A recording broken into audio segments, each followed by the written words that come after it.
These fabric roses are really quite easy to make and don't involve any sewing, and you can just transform items like this very simple bag just by adding the flowers, or even the box that I'll show you in just a second. You'll need polyester fabric, and polyester because polyester melts, so do be careful when you put this near a candle. We have lots of different sizes of circles, only roughly cut out. They don't have to be perfect circles. And then this is the fun bit, because you take a candle, obviously be very careful with the candle. So use tweezers so your fingers aren't anywhere near it, and then just offer the fabric up to the heat without touching it. If you touch it, it will set on fire or it'll go black.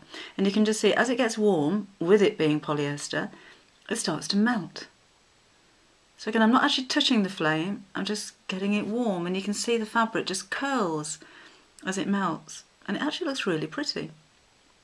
Won't work with cotton, won't work with natural fibres.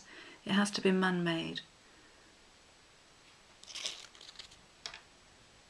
And they'll all be different, all your petals will be slightly different, but so they are in nature.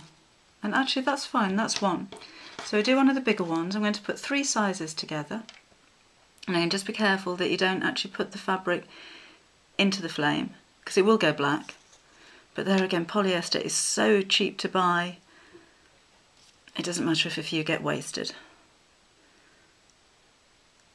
There you go. And of course, if you do touch the flame, not only could it go black, it could set on fire, so obviously be aware of that if you've got children around. That'll do for that one. And another one of the smaller ones, I think.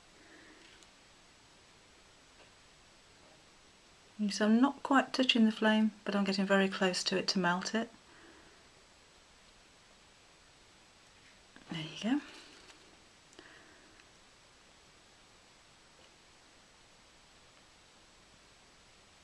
There. Safety. Then I'm just going to glue them together. So take the largest one first, then the medium size, and you don't have to do 3, push those together. It could be a whole rosebud with, 4 or 5 or as many petals as you like. And of course you can go any size as well. I'm just going to do those 3. Or maybe a little bit big, but that's okay. There we go. And then in the centre, I've got a pearl button, which I could sew, but I'm not going to. So a big blob of glue there. And then that just sits in the centre. And you've got a really pretty, unique flower, which has cost barely anything. So then when you put them all together, I've used white beads on this one, and then just popped a few bows in the gaps as well. And you've transformed something from looking like a very ordinary lid into something very unique and special.